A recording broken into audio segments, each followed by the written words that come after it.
What's good, everybody? It's your boy, the coach of WWE, ESPN, Madden 20. You know what time it is. Now, sometimes in life, when you've been a part of something really, really big, and somebody refers to it, you can either take it as a slight or you can take it as respect.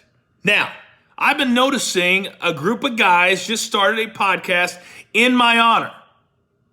And it's called the You Are Watching the It Doesn't Matter What We Think podcast with Chris, Miguel, and Nick. Now, I know what you're thinking. That was The Rock's saying. Sure, it was. But who was he saying it to? And the most? You're looking at him. So this podcast is named after me. Take a listen. I've also found that during this pandemic, there's a lot of really smart fans out there. Quite frankly, I didn't think there were any. And they're starting really good content. So check them out. If you like him, keep listening. And I'm going to check them out too. So boys, Chris, Miguel, Nick, good luck. Their show's on YouTube. You got to have video these days. Good luck, boys. We'll see you down the road. It doesn't matter what we think podcast. I just love that name. Just love it.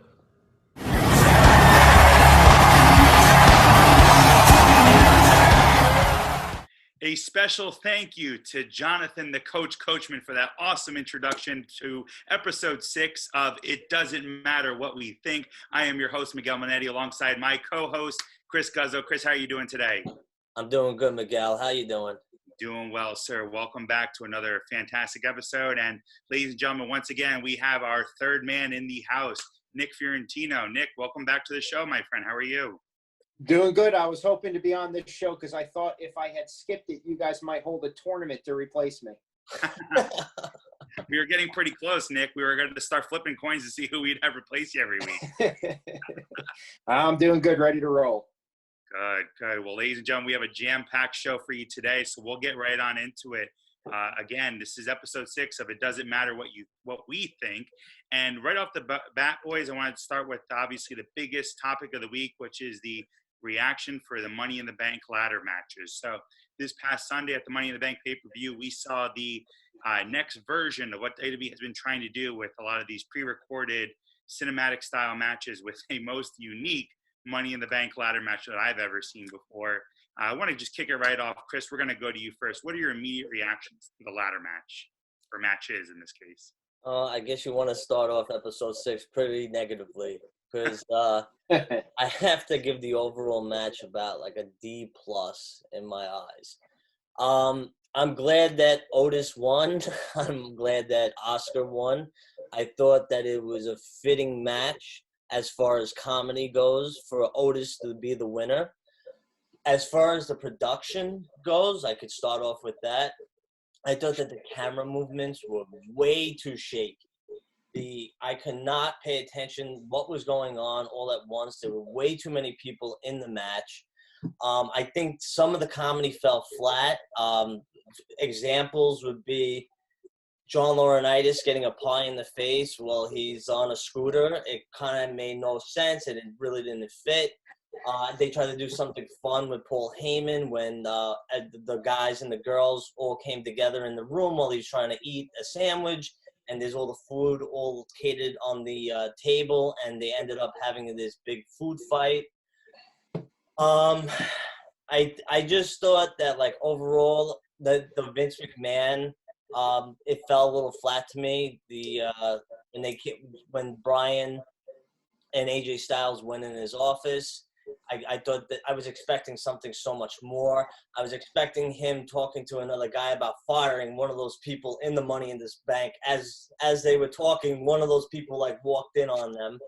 I thought that Dana Brooke, they made her look really idiotic. It was kind of comical that she went for the wrong Money in the Bank. She actually went for a literal Money in the Bank briefcase full of cash. And, you know, it was funny that Stephanie said to her, "What are you doing? It's up there. It's not in here." I thought it was a little dumb that she got the picture frame knocked over her head.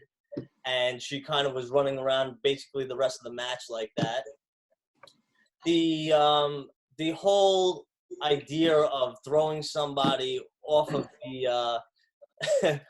the headquarters was a little disappointing to me too. That obviously Rey Mysterio and Aleister Black are the two people thrown on. thrown off, but they kind of made it meaningless because the next night on Raw, they showed that they were perfectly fine because they were thrown to a second level, which was only 6 feet off of where they were thrown. So nothing really happened. There was no real consequence. Overall, I mean, I'm taking up a lot of time, and I'd like to hear what you guys say. I know you guys loved it, but another huge thing, okay? Are you gonna pick cinematic or are you gonna pick real? They chose cinematic. As soon as they put the winner, they have Michael Cole chime in and make it like we're watching it live. Obviously, nobody in that audience or at home is watching it live because there's music to it, there's different cuts, and then like when the winners announce, like Oscar, and Michael Cole just like announces like she's the winner, it made it feel so much more fake. So it just did not do it for me. I do not like where that match is headed and like where WWE is headed in this new direction of like almost being a parody of itself. I thought that it worked in the Undertaker match, and the simple reason is that I watched that match over and over and never got tired of it. This match I couldn't watch more than once. Interesting comments. I'll definitely give my feedback, but Nick, I want to hear from you first. Yeah, I mean, there's certain parts I agree with. There's certain parts I disagree with. I mean, my overall grade I thought the entire pay-per-view would be closer to like a B, and I thought the Money in the Bank match itself was really entertaining. You know, I thought when they started in the weight room, the men started in the weight room, and Baron Corbin took that giant weight and threw it at the glass and kind of shattered it. I thought it was a good, like, introduction to just the amount of damage they were going to cause throughout the entire headquarters, and I like that. I did think that the cameos were pretty fun. Seeing Bruce Pritchard as Brother Love was good. I liked the John Laurinaitis one, the Paul Heyman. I knew that Chris wouldn't like the Vince McMahon thing because they kind of bucked to the boss, where Chris is a huge Attitude Era guy. So I knew that he would want them to beat up Vince McMahon. And they kind of were like putting the chairs away very nicely, and they kind of just moved their way out. I liked even the Taker cameo. He wasn't in it, but they had the room, and it kind of referenced back to the WrestleMania match, which I liked with AJ. The only one I didn't really like was Doink, because that was clearly not Matt Bourne, who has passed away. That was a fake Doink. That was not the real Doink. He didn't need to be in it. That was kind of stupid. I thought Dana grabbing the wrong briefcase was kind of funny. That was a lot of what looked like real money in the briefcase. That would not be something I would keep in my office. But, WWE, I'm sure they have cameras everywhere. But when it came to, when they got to the top part, I thought it was a little weird. Right before Asuka grabbed the briefcase, she was kind of going back and forth with Baron Corbin. They both could have easily grabbed the briefcases. They didn't need to be fighting each other. They're going for 2 separate briefcases. So that didn't make much sense to me towards the end. I agree with the throwing off the roof. It seemed like every time there was a big spot, they would go to an aerial stage or an aerial shot. And when you looked at that shot, you can clearly see crash pads or some kind of padding on the outside of where they were thrown off. I thought that didn't help. But I do like the fact that Asuka won. Like we mentioned last week, we all thought Shayna Baszler was the favorite, but we did mention that we thought Asuka would be pretty cool to win. And I did think with Rey Mysterio and Aleister Black being thrown off, like Chris said, they came out the next night. They were totally fine. Everything was good. But then Rey Mysterio gets beat up, and now he's in critical condition. It just doesn't make a lot of sense. I thought the Otis thing was cool with him winning at the end. Nobody predicted that. If you say you predicted that, you lied. I thought that Michael Cole coming on and having to explain what had happened with the bobble. I mean, if they have to explain it, it doesn't. They shouldn't have to explain it. That's them kind of changing the rules as we go along, which WWE tends to do. The one thing with Asuka I wanted to point out is you're looking at a woman now who is the first Royal Rumble winner, women's Rumble winner ever. She's held both the Raw and SmackDown titles. She was an NXT champ. She was a women's tag champ. She has one of the longer winning streaks.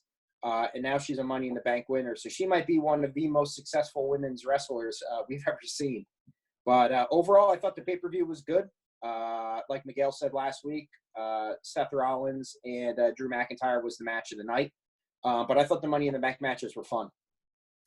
Yeah, and I agree with and disagree with both of you in a lot of what you said, right? I think the match itself, right? I think it was interesting to see that the match itself was a lot more campy than I thought maybe it was gonna be, right? Like the part where Daniel Bryan and AJ going into Vince's office, right? Like I thought that was cool to see Vince come out of this, like the swivel chair, like turn around. But I mean, it was kind of weird to see someone like Daniel Bryan and AJ Styles like, oh yes sir, and then just kind of walk out the room, right? Like I don't know. I don't know what I was expecting in that scene, but I thought it was cooler for Vince to make the cameo, but I could have liked it a little bit more than what they did. How old did he look, Miguel? Yeah, he does. He looks really old. It's He kind of looks sad. like a cowboy.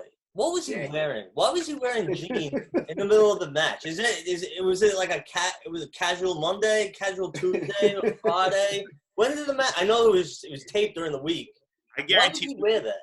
I guarantee those jeans probably cost like $500, though, right? Those are probably. You think it cost as much as that T-Rex skull? And is that real? That he Yeah. had? It is. Yeah, it's legit. Oh, man.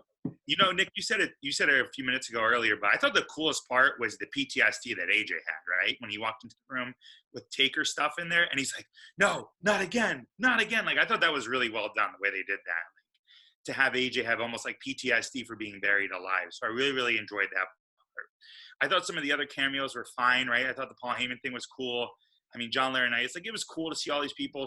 Stephanie I thought was awesome, but you know me, I'm a Triple H fan. Like, where was Hunter? Where was his office? I wanted to see them go into his office, right? I thought it would have been pretty cool to see like a sledgehammer framed on the wall, and I don't know, one of them like grab it, or maybe even Triple H just show up and just like give like a one shot to like Otis or something like that.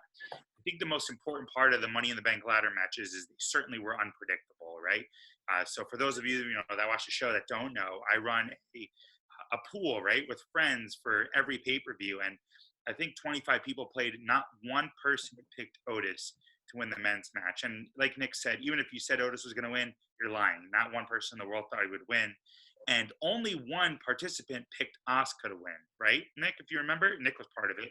Nobody picked Asuka to win either, except one individual. So out of the men's and women's Money in the Bank ladder matches, 25 people that played in my pool, only one person picked one of the women to win this whole match. So for anyone that says that WWE is predictable, right, that you can guess everything that's going to happen, well, they certainly proved that you cannot, because nobody predicted Otis to win, and certainly not, I'm sure not many people thought Asuka was going to win when you had someone like Shayna Baszler in there, right, who was probably definitely the favorite in that match. Overall, an hour before, just not to cut you off, but an hour before the pay-per-view, the favorites to win the Money in the Bank were Asuka and Aleister Black. So to your point of people not being able to predict it, even the odds makers weren't predicting that Otis was going to win.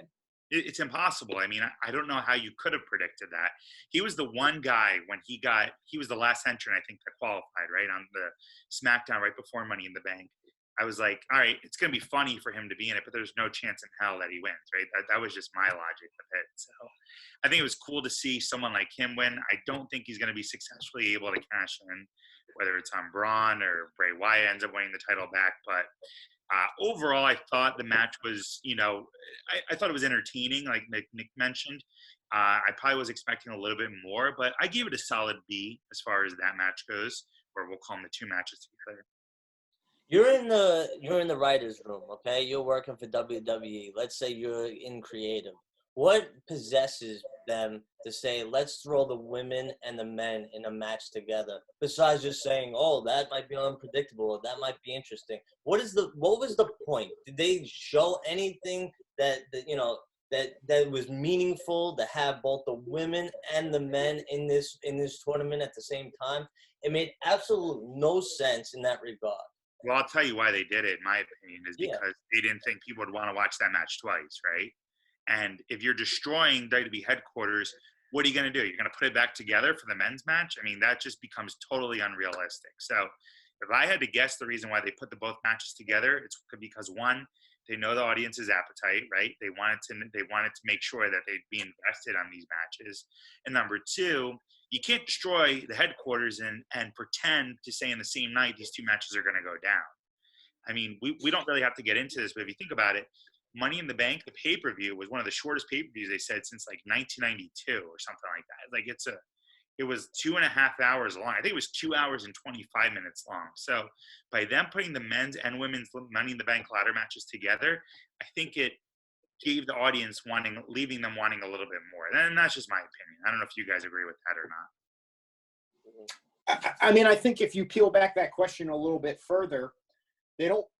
The number one gripe that everybody has is the empty arenas kind of get boring, kind of get stale. You can hear the sound effects a lot more, and sometimes it's not complimentary to the talents if you can hear them huffing and puffing. I think that they just looked at it and thought, "Hey, fuck it, let's try something different.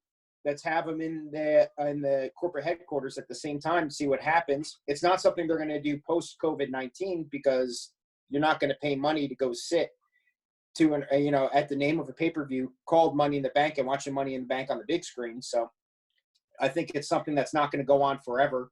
I think the solid reviews of the Undertaker match, also the Boneyard match, is WWE. They've been known to say, "Oh, this is working. Let's ride it to death." So they're going to continue to do more of these video matches or movie matches because it's what the fans are really enjoying right now. All right, so if to answer both of your questions, I'll ask it again. They can make women, men, and aliens all in the same match because they wanted it all happening in the WWE headquarters. What is the story? There was no payoff of why the women and the men. What I'm saying is nothing happened as far as a woman was going for a title and one of the men, like Baron Corbin, pushed her off. Nothing happened that was like meaningful to the ending of that match. Well, to your story-wise goes, except the only thing that happened was they hit Baron Corbin a couple of times, and that was like it. I think Asuka hit him, but there was no like big payoff or meaning to having a guys and girls match together. It was disjointed. I'm sorry. I think Nia Jax and Otis sandwiched Rey Mysterio at one point. That was kind of funny. But Nick, go ahead. What was your final point on this? Well, I was just to his point. He had mentioned Baron Corbin, not getting involved. It sounded like your point was that Baron and Corbin, didn't get involved as an example with like one of the females, but that did happen right at the end. Asuka hit Baron Corbin, and I do agree with that. To me, it made no sense. They were two briefcases hanging. The two of them could have each went up the ladder and grabbed each other's briefcases. Had nothing to do with anything. But for some reason, Asuka felt the need to hit Baron Corbin and knock him off. Made no sense. And to your point, it's not going to develop into a story. So there's no point to it. But what I'm saying is, why couldn't they take that opportunity to do something where they join the women and the men together at the very end and have some kind of jointed ending or a jointed finish between like the men and the women, and like either the men cost the women the title, or the briefcase, or the women cost the men the briefcase, or even the women threw the guy off, or somebody was supposed to win. It just it felt like it was just thrown in, like, okay, yeah, this is a good idea. Let's just have women and let's have men and let's let them both go for two briefcases. How about that? What about if somebody got the wrong briefcase? They didn't do anything. They didn't do anything. What was in the briefcase? There was no meaning to it. We know what was in the women's one. Asuka's briefcase. I'm so sick of them just randomly doing stuff and like feeding the fans crap, and everybody saying, "Oh, that's great because they did it in WWE headquarters and it's never been done before." Well, on Raw or SmackDown, like, where is that really going? The only thing it did for me is to show that like they do not know what tone they are trying to set for the future of Raw and SmackDown. We'll get into it later, but like they have this goofy Money in the Bank ladder match, and then they have this intercontinental tournament where Daniel Bryan, who was so goofy in this Money in the Bank ladder match, is having this wrestling match with Gulak on SmackDown. So which one is it? Which way are we trying to go here? Are we going goofy? Are we serious in some segments? We're not. We're going cinematic. We're going live. What are we doing? Yeah, I think they're just trying to figure out what works for them. But I'll tell you what was in the women's match, right? Or in the women's in the Money in the Bank briefcase, and that was the Raw Women's Championship with probably our biggest news of the week, and that's the fact that Becky Lynch has announced that she is pregnant. Her and Seth Rollins are expecting. First and foremost, obviously, congratulations to Becky and Seth Rollins. It looks like that they said that the baby's going to be due in December, but I want to get your guys' reaction on that. What do you guys think about Becky Lynch coming out on Monday, handing over the Raw Women's Championship to Asuka, and then announcing that she was pregnant? Nick, we'll start with you on this one. I liked it. I watched it. I thought it was really good. You could tell the real emotion. They had mentioned that they did not tell Asuka what was going to happen. So her reactions were 100% real. Becky breaking down and crying, you could tell, was 100% real. Obviously, I don't think it's something that they were expecting. I mean, congratulations to both of them. They're both on top right now in their divisions. So I don't think it's something that they were expecting, but happy for them. You mentioned the December baby. So that would put them 4 months after having the baby, ready for WrestleMania. Becky Lynch, maybe, who knows? I don't know if she's ever going to be a full-time wrestler again with a new child. I think that's a fair point to make. We don't know. I think without her, she was so good for this last year, really a year and a half, ever since the SummerSlam stuff with Charlotte. She's been on top of the division, the man. But I think the division is in pretty good shape.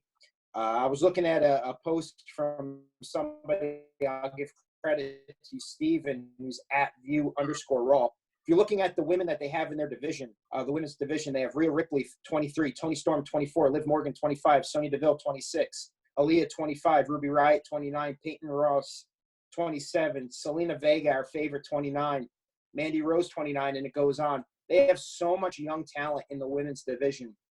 I don't think they're going to be hurt that bad without Becky Lynch. I know she's huge loss, but they have so much talent for so many years. They're in really great shape.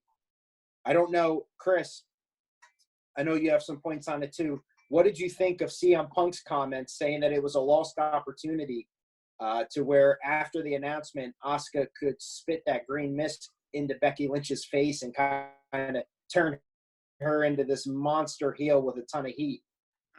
I think that would be distasteful, especially with something realistic. I mean, what? I know. I was teeing it up for you. 2020. Listen, I told you what they should have did. They should, if they were to go distasteful, they should have used it as an opportunity to show that Drew McIntyre possibly would have been the father, and they could have used it with that Seth Rollins versus Drew McIntyre storyline. But they didn't go that way. Listen, I love Becky. I've loved her for the last year and a half.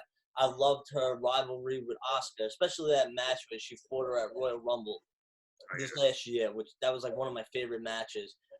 She is the Stone Cold of the women's division, I have to say. She's a badass. She will be missed. The roster is going to get weaker, unfortunately, without her. I found out today, though, she found this out in April. So, like, shortly after WrestleMania, she found that she was pregnant. So, like, going back to your goofy match at Money in the Bank, if they knew about this and they knew that she had to relinquish that title, why didn't they build it into the storyline? Why was it so lazy where they're like, oh, yeah, the Money in the Bank winner? Oh, by the way, open the briefcase because you haven't opened it yet the whole entire night. But now you're going to open it on Raw because you never saw it before. And guess what? There's a WWE women's title in it. I think that's very lazy. Not to cut you off, but I read that they didn't know when they filmed the Money in the Bank ladder matches, that they had no idea that she was pregnant, that she didn't know, because I think I read the articles and people, oh, they did? I don't know. Yeah. Well, if that's the case, then yeah, it's lazy. But I think more than anything, right, I think we can see, right, it was evident to see on Raw that Becky Lynch's emotions were twofold, right? On one side, she's extremely happy to be a mother, and I know she said in the article on People magazine that she's wanted to be a mother her whole life, right? And she looked forward to having children, but you could sense some bittersweetness, right, in her tone, because she is on top of the women's division. She's Chris, to your point, she's the Stone Cold of the women's division. They say she made like $4 million last year. Yeah, she's Between her cameos, the wrestling game, the WWE 2K20, being on all the headlining all the pay-per-views. Yeah, I think, right? I think more than anything, she's probably frustrated. Like, oh, why now? Like, obviously I don't think they planned this. Like to Nick said earlier, right? So she's thinking to herself, is there a purpose? Like, why now when I'm on top? With everything that's happening. So, I mean, I think it's interesting to note that no female has ever come back full time after having a child before. The only one I could think of was Mickie James, right? She had a baby and she came back, and she was never really on top again after she came back. But I mean, it would be interesting to see, right? Baby's due early December, I read. What if she is number 30 in the Women's Royal Rumble next year? Do you think that's a possibility? Yeah. Yeah, that would be great, of course. What I'm wondering now is, are they going to turn Seth Rollins babyface now? Because I heard he had a lot of support from a lot of people on Twitter that took to Twitter and different WWE social media, that they were very happy for him and Becky. I just wonder if they're gonna turn him face in all this, or if they're just not gonna mention it ever again, and then just not gonna build it at all into the storyline. I think they could, but to the point we made last week, or I think I made last week, there are no bad guys on Monday Night Raw. I mean, how many more times are we going to watch Drew McIntyre fight Selena Vega's crew? If you turn Seth Rollins face, who really does Drew McIntyre have to fight? I mean, he has nobody. There are no heels on that card. So we'll see what happens. But yeah, I don't think so. I think Raw proved that Seth Rollins wasn't going to turn face, right? Because when Rey Mysterio's backstage and he's congratulating him, he's like, Seth, congratulations, being a father. There's nothing, that big speech, there's nothing better than being a father, blah, blah, blah. And you just see Seth with like this dazed look on his face. At first, I'm like, I wonder if Seth's really like thinking like, oh, am I going to change my ways because I'm about to be a father? Which later we found out it had nothing to do with that, right? Like he's just a crazed individual who's obsessed with becoming the WWE champion yet again. So I think, Chris, to answer your question, I don't think Seth Rollins goes face for a very long time. I think he's a tremendous heel, and I think Monday proved he's going to be a heel for a very long time. Did he really hurt Rey Mysterio's eye in real life, or is that just a word? They said supposedly he hurt his eye Monday night on Raw. If he did, it wasn't on purpose, I could tell you that. I mean, I'm sure. I don't think he has much time left on his contract. Who, Rey Mysterio? I think that's why he was rumored. They were rumored to throw him off the as a way to kill him. Oh, as the character. So, right. So I don't think we're going to be seeing Rey Mysterio much longer. You think this is the end of Rey Mysterio? I would just be done. I mean, how much more Rey Mysterio do you need? I would just be done with them, but who knows? It would be a way to write him out. I know. I mean, with that, even with my Vince Russo ideas, I disagree with that. It's too dark. Not for a show that's doing comedy, with Chris Farley slapstick on Friday Night SmackDown now with Otis, kind of like contradicts their tone. You see what I'm talking about, though? You know what I mean? Like it's real, then it's dark, then it's too funny. There's no it's all over the place. There's no you would think that because Vince. By the way, Vince, I thought he would be very angry about this. He actually was very happy and supportive towards Becky Lynch and Seth Rollins. What is he going to say?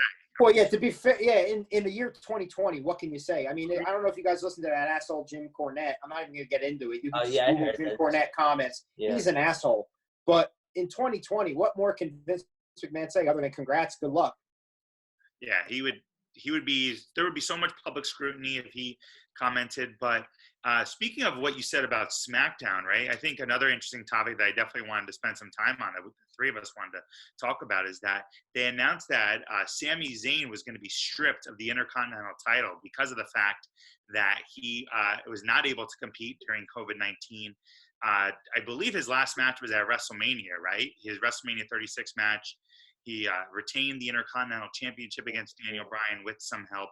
But ever since then, he has not been seen on SmackDown, which this past week they announced they were going to hold a tournament to crowned the new Intercontinental Champion. Nick, I know you've been waiting all week for this topic. The floor is yours, my friend. I'll preface everything I'm going to say, and it's not a ton of stuff. It's not a ton of points, but I'm going to preface everything I say with I understand why they're doing it. They're having trouble with ratings. They need content, and they need compelling storylines, and they need stuff like that to get people to watch, so I get it. That being said, you mentioned that Sami Zayn defended the title at WrestleMania, right? So we're talking about he defended the title 6 weeks ago, right? Well, how many times did Brock Lesnar defend the Universal title during his, 3-year run, 2-year run, however long he was on top? How many times did he defend the title? No, I mean, I knew you were going to go to that point. That's not the same. Okay. Yeah, same. But how is it not the same? Because it's star power. But, star power. Sami Zayn is not Brock Lesnar. Correct.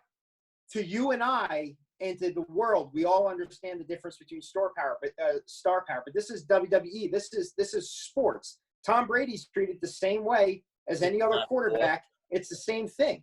Brock Lesnar's a WWE superstar. Sami Zayn is a WWE superstar. You can't have the rules for one and then change it for another because you're paying this guy $10 million and this guy $500,000. You got to treat everybody the same. It doesn't. Otherwise, it's clearly like it's bullshit. Can I say something real quick and then we'll go back Yes. to you? To validate what you're saying, they did not suspend Andrade. He tested positive for, I think, steroids, and they didn't suspend him. And fans went to Twitter and said that WWE was hypocritical for suspending. Well, not suspending, but they took the belt away from Sami Zayn because of health reasons. He didn't want to defend the title because of what's going on. And they're saying, well, they kept the title on Andrade, so which one is it? So to your point, but going back to what you're saying, Brock Lesnar is not Sami Zayn, man. Brock Lesnar. Agree. I 100% agree. I get Nick's point. I think that what Nick's saying is that if WWE is trying to portray itself as anything close to being real, it's like, how do you explain that one champion doesn't have to defend his title every 30 days by contrasting and saying we're going to strip this other competitor of his title because he has not defended in 30 days. But it's a story. And I never thought of that part, Nick, until just now, and I agree with that. Right? I agree in the sense that they should be fair and equal, saying every competitor has to defend their title every 30 calendar days, no matter what. But yeah, I mean, to Chris's point, the real reason is because Brock Lesnar can do whatever he wants, right? And no one's going to bat an eye because Brock Lesnar is probably the most legitimate star they've ever had in the industry. Right, but here's the difference, real quick, because I don't want to monopolize the time. But we understand, we all know that wrestling is scripted. We get that. We all understand that. But then what would have been the difference between Sami Zayn cutting a backstage promo and getting hit in the back of the head with a chair or something like that and saying he can't compete, we have to take the title off him? Then there's a reason. To just say he's not competing, so we're taking it off, makes no sense that they have Brock Lesnar doing the exact same thing. If you want to take the title off him, they had no problem taking the title off of CM Punk by having Randy Orton kick him in the head. They had no problem taking the title off of CM Punk 10 years ago, 12 years ago, whenever that happened. So they put it in the storyline. This, they just say, well, you're not defending it. You have to have the title stripped from you. But Brock Lesnar can have the title and defend it 3 times in a year, and nobody cares. Again, to my point, what I'm trying to say to you guys is that where their tone and the vision of the WWE, just from the 2 shows, it contradicts itself. You can't have this they must defend it every 30 days, all these realistic rules that follow sports like boxing or UFC, and then have a friggin' Money in the Bank cinematic match where they're making a mockery of the company and making it a joke. It's 2 different things. It's like apples and oranges. You got to pick one path or the other path. It's either a competitive sport or is it sports entertainment that's cinematic? Because it doesn't make sense. Or if you're going to do that, like I said in an earlier podcast, it's Raw is the serious one and SmackDown is the cinematic one. But you can't have pick and choose because the fans like me, it's I'll give you an example. If I'm trying to just suspend a little disbelief and now I'm thinking tournaments and and oh, this is believable. This guy's maybe a badass. And then they have a match like Money in the Bank. It totally goes against that. So it's total storyline contradiction. Yeah, I mean, I get everything you're saying. I think in 2020, they just don't know what to do right now, right? I think they're just trying out everything. And, to some degree, you can't fault what they're trying to do because they're trying to work to see what works. They're trying to figure out what works and what doesn't work, right? So, I mean, I think that's why we're getting a sprinkle of everything. We're getting a little bit of realism. We're getting a little bit of athleticism. We're getting a little bit of complete entertainment, right? We're getting a little bit of the hybrid. So I think they're just trying to figure out what works best for them. You could try that, but what I'm saying is that you could try that maybe with 10 wrestlers on your roster and stick with those 10 wrestlers, and that's their thing. They're comedic reliefs, or like those are the type of matches that they have. Otis, he's good, he's popular, he's funny. That's that kind of segment. We like it. But you cannot have, what I'm talking about specifically, is you cannot have Daniel Bryan in a joke match in the Money in the Bank and then fight a competitive match, because it's going against the character and the whole tone of the show is shifted. It can't be like, oh, I'm this goofy guy when the match needs me to be, and then I'm this serious competitor the following week on SmackDown because we have a tournament that's serious now. It's just like, where are you going with it? Yeah, I can understand that point. What he's saying with the funniness and like an Aleister Black guy having like those comedy matches, and then he's also like with his entrance and everything. I can understand that point. I think looking back, right, hindsight being 2020, they should have probably taken AJ Styles and Daniel Bryan out of the Money in the Bank ladder matches, right? Because they're two of the big stars, right? Two of the bigger stars in WWE. So you could have probably filled it with two other individuals that would have been okay with the joke type of match. But so hindsight being 2020, you did say something interesting though that I did want to move on to, and that's the fact that Daniel Bryan competed, right, at Money in the Bank in a ladder match, right, which was a comedy match, right? We don't, there's no bones about it. It was a comedy match this year. Then 4 days later, took on Drew Gulak. And I think the most interesting part about what happened is the big news that came out yesterday was that Drew Gulak, right, initially thought to be released by WWE. Then the story broke later on that he actually quit WWE. Then the story got turned around even more a little bit later on in the day that he asked for a raise when his contract was up, and WWE then ultimately decided not to renew his contract. So what do you guys make of this? Chris, I'll hit you first with this question. I'll just say one sentence. We'll see him on AEW in 2 weeks. Maybe even earlier. Maybe he'll be at the pay-per-view raising Tyson's hand. I'm done. He did not have it. From what I've read, he did not have a 90-day non-compete clause. So theoretically, he could show up on AEW on Wednesday if they really wanted him to. I think he will. I think it's an opportunity for AEW. He can't cost a lot of money. I mean, I won't get into the financials of wrestling. I have no idea. But I can't imagine he's costing top dollar to get him in. And I think the impact of him being on WWE Wrestling on Friday and being on AEW on Wednesday, I know it's not the same night like Rick Rude all those years ago, but it's still a 4-day swing. And to have him on the match on Friday and then on AEW on Wednesday, I think would be big. You know the biggest value that I think he adds by going to AEW?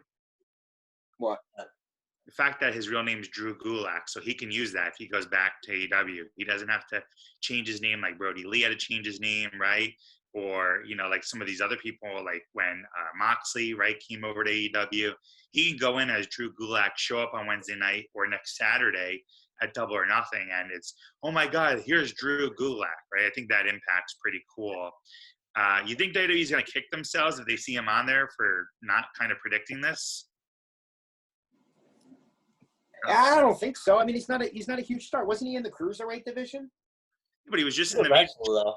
He was just I know he's a great. great. No, listen, he's a great wrestler. I agree. He's really good. And like I mentioned last week, I didn't think Daniel Bryan was going to win the Money in the Bank because I thought their storyline wasn't over. I still think that eventually they were going to have a program that would lead to SummerSlam. I don't know who would be the bad guy and the good guy, but that's where I thought they were headed. Now they can't do that.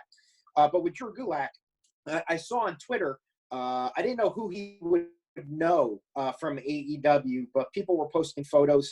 I guess he used to wrestle with Orange Cassidy in the same promotion. Joey Janela had some comments. So he knows people. He can easily go over there and be pretty good. Yeah, but do you think that WWE kicks themselves because they invested, the last 4 months, him being on Friday Night SmackDown with Daniel Bryan? No? If they wanted to match the offer, whatever the case may be, if WWE really, truly wanted him, he would not have gone. The WWE would have got him or locked him down, I would think, if it was on their end. If they were willing to, who knows what the real story is. Some people are saying that he asked for money and they said, no, you're not worth it, and let him go. Whatever the case may be. If they wanted him, I think they would have him. Chris, what are your thoughts on Drew Gulak overall? Like I said, I thought that he was a good technical wrestler. I was looking forward to that match against Daniel Bryan. Like Nick was saying, I was hoping for it, probably building towards SummerSlam. It's unfortunate that now he'll probably be in AEW. Not that he's going to AEW, but for WWE. I feel like it is a loss on their part. But on the other hand, there's nothing really big with him yet except for this storyline with Daniel Bryan. You think Daniel Bryan brings it up maybe next week on SmackDown? You think he talks about the whole Drew Gulak leaving, or do you think they'll just pretend he was never there? I think it all depends on what happens on Wednesday, right? Daniel Bryan will be on Friday. If Drew Gulak is on AEW on Wednesday, he is never heard from again on WWE television. That's a fair point. Yeah, I think it's interesting to note that Gulak, he's young too, right? I think he's in his early 30s. I mean, I don't honestly remember his age off the top of my head, but I think that he could show up on AEW for sure, right? I could see him probably save him as a surprise for Saturday for Double or Nothing. He could be maybe the final entrant in the Casino Battle Royal ladder match, or the Casino ladder match that they're having. I think they announced 7 entrants or 8 entrants out of the 9, and there's one more left. Don't be surprised if you see Drew Gulak show up, this next Saturday in the Casino ladder match. That is. I want to shift focus and shift gears here and talk about the notion. I don't know if you guys saw on social media, but I think Dave Meltzer reported that Vince McMahon is determined to have SummerSlam this year in front of fans. And whether that means moving the venue or having it outside or doing whatever he can, it sounds like Vince McMahon is determined to have SummerSlam.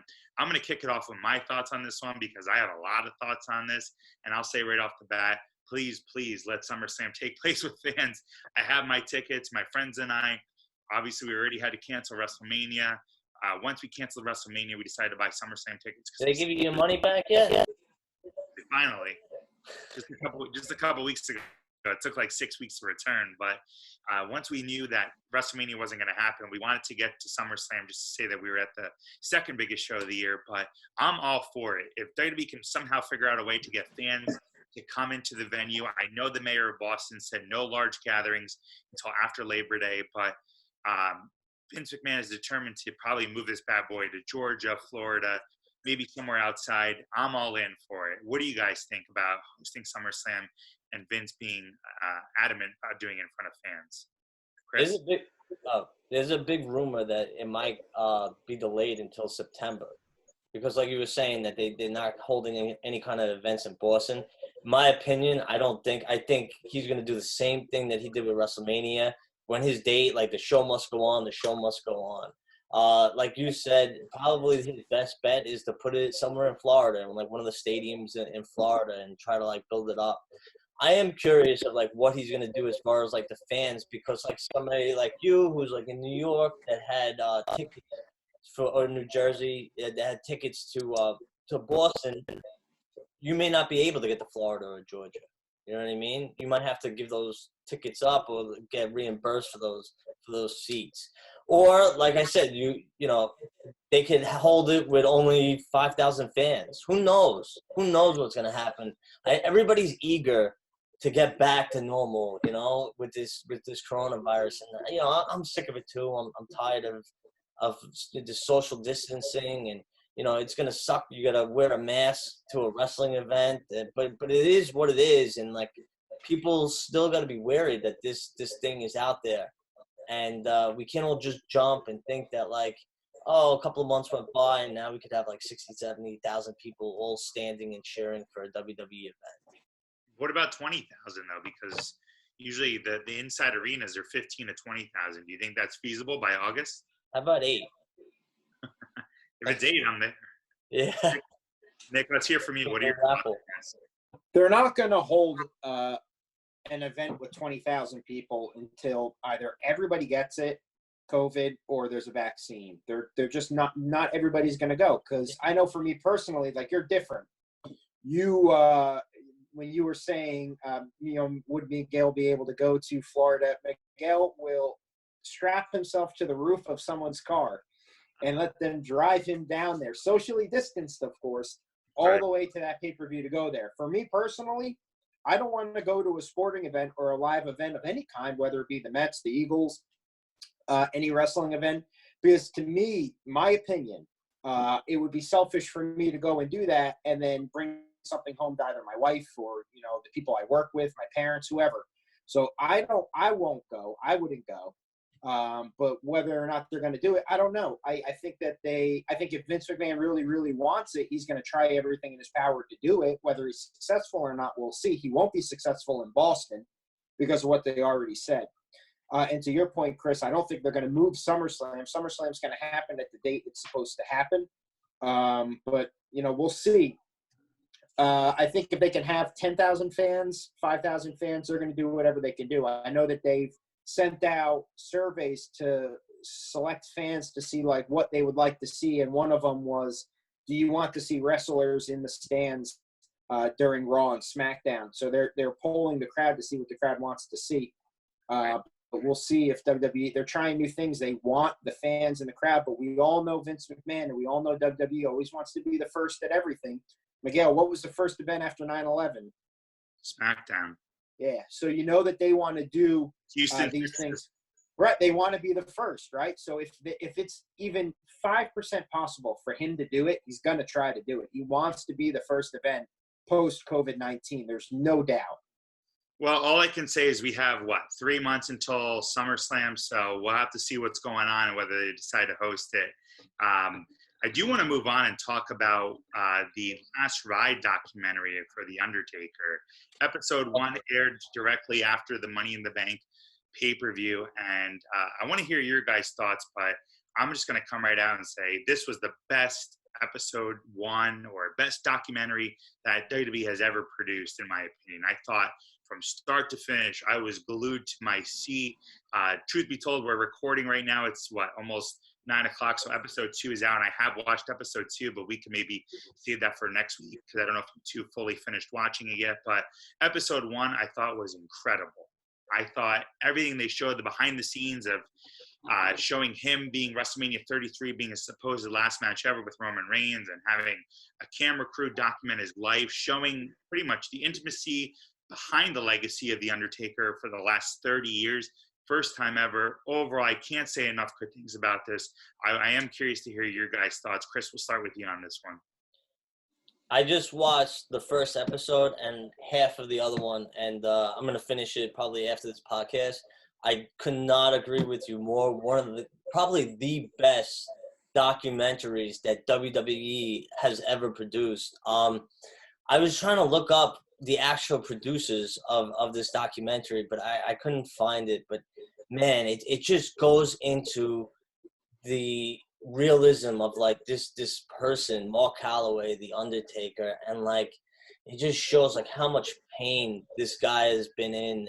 He's bruised, battered, and he tries each year to go one more WrestleMania. And like over the years, this is the first time that they really pulled back the curtain, because him and Triple H, you never, very rarely ever see an interview or get an interview from them, especially The Undertaker.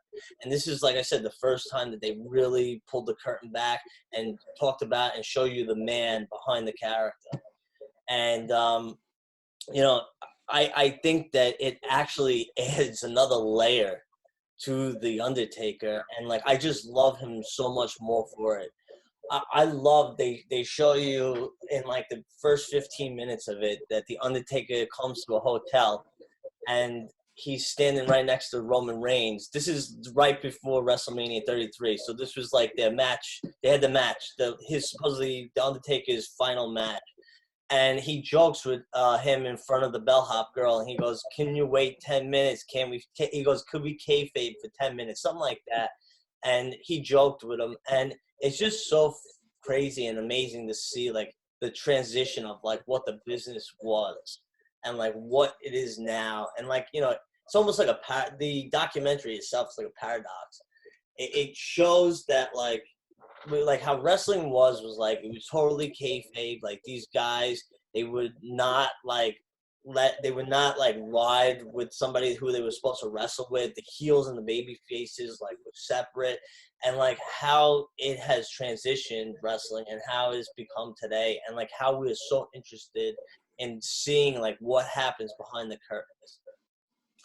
I wish that they would take the writers and producers that went with the Undertaker on this documentary and put them in the writers' room. I cannot believe how great this documentary is and how terrible the creative is in WWE. How could you? No, I'm serious. Seriously. How could you create? I got choked up when I was watching this. How great and how much drama and conflict they show up, like this beaten, battered man. It's almost like a gunslinger who's got like one or two more fights left in him, and they just, you know, they can't do it in front of the camera, and it's such a disconnect, and it amazes me. But I'll say the last thing, please, anybody who is thinking about checking this documentary out, Undertaker Last Ride, please check it out. One of the best wrestling documentaries I've ever seen. How about the part when Triple H goes head to head with the Undertaker? Come on, you gotta admit, when he goes head to head with the Undertaker. That was gonna be one of the points I was gonna make. I mean, does Triple H have to fucking have a motivational speech with everyone? Does he have to have all of you see how jacked he looked? But why do you have to show it?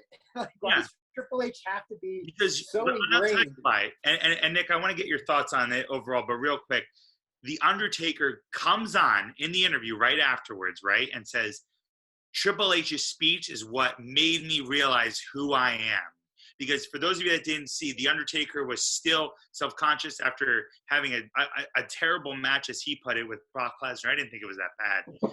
And the next year against Bray Wyatt, right before his match at WrestleMania 31, which I was at, Undertaker's backstage. He has butterflies. He's nervous. He's self-conscious about it.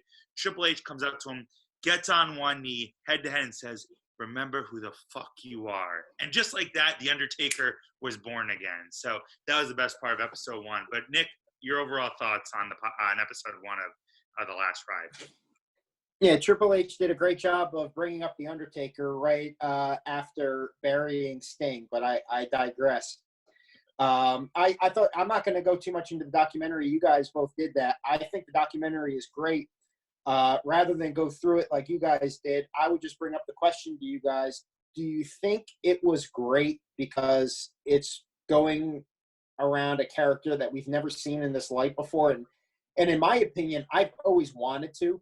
Like, whenever I'm watching or listening to wrestling podcasts, I'm always like, man, The Undertaker would be so much fun to listen to on this kind of thing. And then the Stone Cold one came out, and he was on it, and I loved it. It was a character I'd never heard. I had never heard the man talk about how he got into wrestling or anything like that, so I thought it was really good.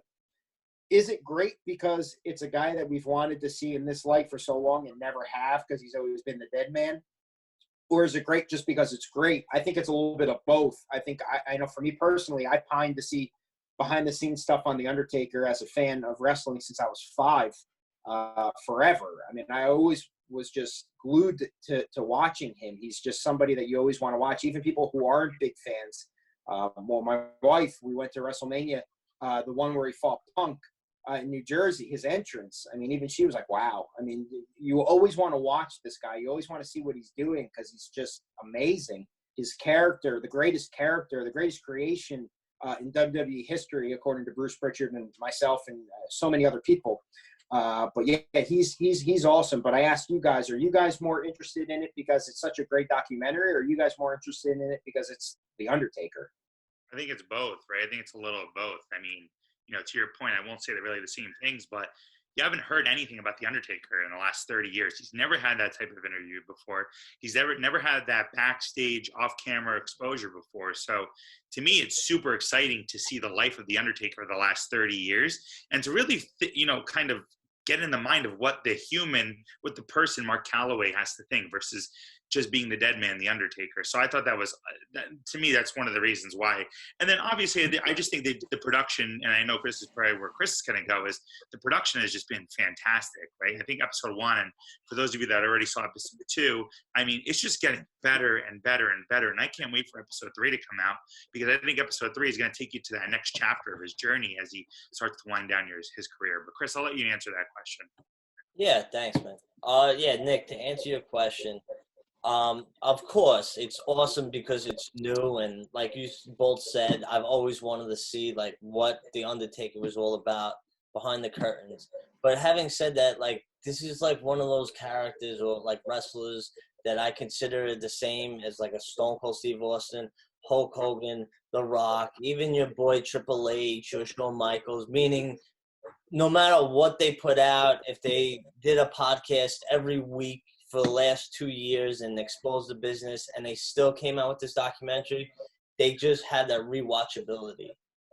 Which like a lot of the wrestlers today, unfortunately, I don't really watch a lot of people from the Ruthless Aggression era or the new era, which that's another good documentary on WWE. But I'm just saying that was awesome. It was. These guys, though, they have like this rewatchability, and The Undertaker, like I said, could have spilled his guts over the last 20 years. And if they came out with this documentary, I still would have watched it. Plus, it's a different spin on it too. So like it's kind of like focusing on the last 3 years of his life. So even if it was like Triple H, the last 3 years of his life, I would love to see behind the scenes, And I won't get into it. Just from what I saw a little bit of episode 2, it really goes into the relationship between him and Vince McMahon. And both of them, their relationship is very special. Probably one of the most important relationships in WWE. WWE Network, right? To your point, Chris, they've been batting 1,000 lately with all the documentaries that have been coming out. Right, the Edge one, the Ruthless Aggression, the Last Ride, the last 4 or 5 documentaries they put out, I thought have been fantastic. So, for whatever reason that you are watching the Last Ride, I think you definitely need to check it out on WWE Network. So, a few things to kind of interesting notes about what hit the news lately is about Mike Tyson, right? I think it's pretty interesting to see that Mike Tyson is going to be presenting the winner of the TNT Championship tournament, right? Or the finals are happening at Double or Nothing. Yeah. Mike Tyson's going to be presenting the winner with the TNT title. What are your guys' thoughts on using Mike Tyson in 2020? You want to go first or you want me to go? There's not much more. He's a 53-year-old man, so he's not. I know he's in tremendous shape. We've all seen the videos. He's not getting in the ring and wrestling anybody. Even when he was in the WrestleMania, what would it be, 14? When he was doing the stuff with Jericho and DX, he was always a little awkward.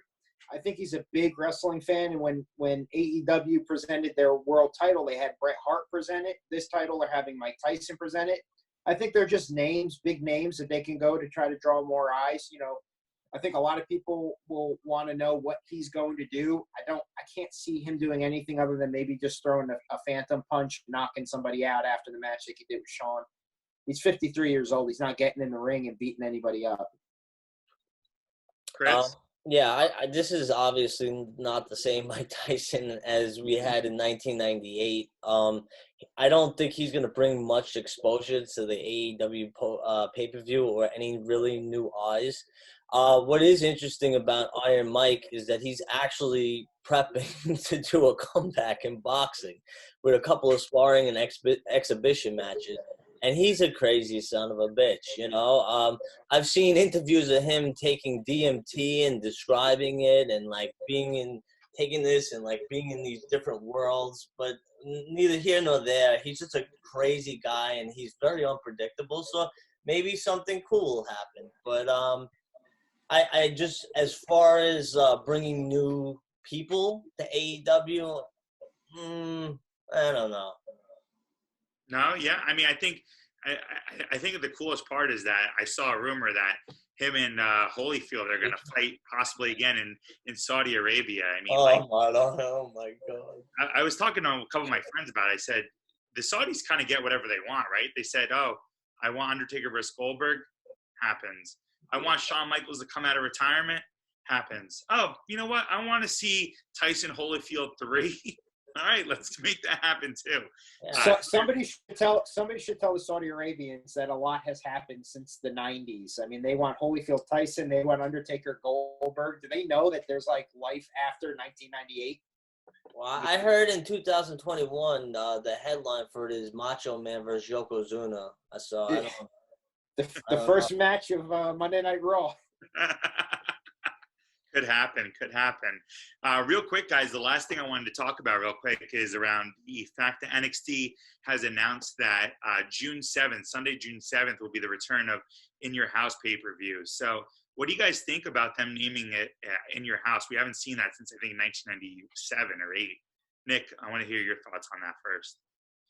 They're into trying to get any kind of, they want the nostalgia pop. I think there will be people that look back on it and say, oh, In Your House, I know that. In Your House developed over time. In Your House is the reason why they have 12 pay-per-views a year, 12, 13 pay-per-views, because it was like the big 5, the big 4, and then, the King of the Ring. And then they also went into all these different In Your Houses, and then the In Your Houses had taglines, and then the taglines became the yearly pay-per-views, and then before you know it, there's pay-per-views every single year. In Your House is cool. I remember as a kid watching the first one, and they were trying to call multiple people to try to win the house, and either people weren't picking up. It was just a shit show. But yeah, it's cool. In Your House, that's awesome. I mean, cool. You remember the famous match in the first ever In Your House? I can't think of it now. It was Triple H versus Henry Godwin in a pig's How did match. I know it was going to be Triple H? Let me guess. Henry Godwin was going through a rough period, and right before the match, Triple H said, "Remember who the fuck you are." To Henry Godwin, the pig farmer. In 1995, the pig farmer. Chris, what are your thoughts on In Your House returning? I don't know. Is it another cinematic ploy to have a match in a house? Is that what they're doing? It's literally going to be In Your House. They're going to fight in the swimming pool, and they're going to wreck the dog's house and the kitchen silverware and the dining room. What's your guys' favorite In Your House pay-per-view ever? Mine's Bad Blood. Undertaker versus Shawn Michaels, first ever Hell in a Cell. That's one of the best ever. Valentine's Day Massacre, when Austin fought Vince. That's technically In Your House pay-per-view. I like it. I like the Good Friends, Better Enemies. That was a Diesel Shawn Michaels match. The match where I think Diesel went off to WCW after that, but I just remember Shawn super kicking him and then just like throwing stuff at him and yelling at him. It was just it was good. Oh, good stuff. So before we end, guys, I want to talk about what's on your mind. I know that's something that we like to do weekly.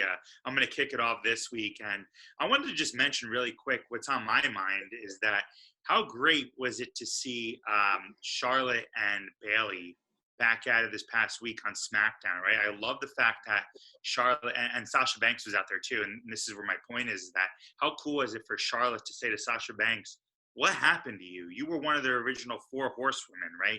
You're a former Raw, SmackDown, NXT Women's Champion, and now you're just Bayley's lackey, right? I think that's now starting to finally brew the idea of Bayley versus Sasha. And I don't know about you guys, but I'm totally down to see that match because I think given the right amount of time, the right juice, the right storyline, it could be a hell of a match. So I thought that was really cool this past week on SmackDown. Charlotte call out Sasha and kind of say what's happened to you over the last year because truth be told, it's kind of been a little bit lackluster since Sasha's been back, but we could certainly kind of develop that and that could take a whole episode itself. But I thought that was the coolest thing this past week besides everything else that we talked about. Nick, we'll go to you. What's on your mind? I kind of mentioned it a little bit before. We went through a lot of topics. The one topic that I would bring up that what's on my mind is the comments by Jim Cornette. Somebody should just stop this guy from talking. He is somebody who clearly doesn't know what 2020 means. And I'm a big Jim Cornette fan. I mean, I used to listen to his podcast. I like his off the wall. I mean, he says a lot of things. He's always yelling. He's funny. He's comical. But easy bake oven comments for female wrestlers, saying that Dana Brooks' face looks like it was hit with a shovel or put back together again. He was taken off TV for making racist comments on either a TV show or a pay-per-view. The guy's just got to stop talking. Somebody's got to sit him down really and say, enough, making comments like that. I understand that we live in a world where people are overly sensitive, and sometimes you roll your eyes, but this is a time where he just needs to shut up. These comments don't fly right now. Excellent. Chris, what's on your mind? I'll be real quick. And I don't work for them. Dark Side of the Ring is an awesome documentary. I just watched the one this week about Hawk and Animal. It was a crazy story. They're going to be doing the season finale next week on Owen Hart and the tragic fall. I'm really looking forward to that. They're going to be interviewing his wife and how she had a lawsuit with WWE. I just wanted to say that with all this stuff happening with Becky Lynch relinquishing the title and Sami Zayn having to give up the title, I felt like this would have been a perfect opportunity for next month's pay-per-view to be Night of Champions, to have these two championships in tournaments like being defended on this pay-per-view. I feel like that's a huge wasted opportunity. And the last thing I will say is that I think it would be cool to keep having Otis and Braun Strowman as tag team fighting and eventually win the tag team championship. It would be an awesome dynamic as the guy who's the champ and the person who's the Money in the Bank holder to be tag team champions together. Because there's ultimately a conflict in there every week, and it would build and build and build and see what would happen. Unless they bring back Bray Wyatt, which obviously they're going to do. I don't know which storyline he's going to be in next. Would be cool to see that, but if you want to talk wasted opportunities, wait till Otis cashes in the Money in the Bank for the tag team titles, which is what he's going to end up doing. Is that confirmed? Well, so here's the deal. I'll just make one quick comment because I know we're getting ready to wrap up. He had an interview after the match with a TV network or a newspaper or whatever, saying that if he wins the briefcase, he's going to challenge for the tag team titles with it. Where's his partner? He had. I'm sorry. I don't know. We don't know, right? Okay, I'm sorry. Go ahead. It's a heavy, the other heavy machinery guy, right? That's still Yeah, he just disappeared in quarantine. Yeah. He's pretty decent, but Otis is the star. But so I wouldn't be surprised if he cashed in for the tag titles, and then that Money in the Bank pay-per-view will be really pointless. Yeah, I don't think that's going to happen, but I did see that comment as well. But that's all we have for today, guys. We appreciate you guys tuning in.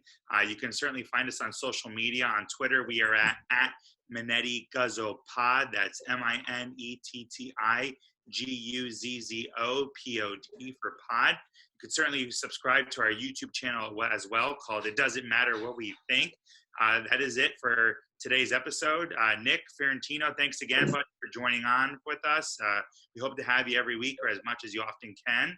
We appreciate you joining on with us. Chris, as always, it's been a pleasure, my friend. And we'll see you guys next week here on It Doesn't Matter What We Think. Thanks, gentlemen. Thanks, guys.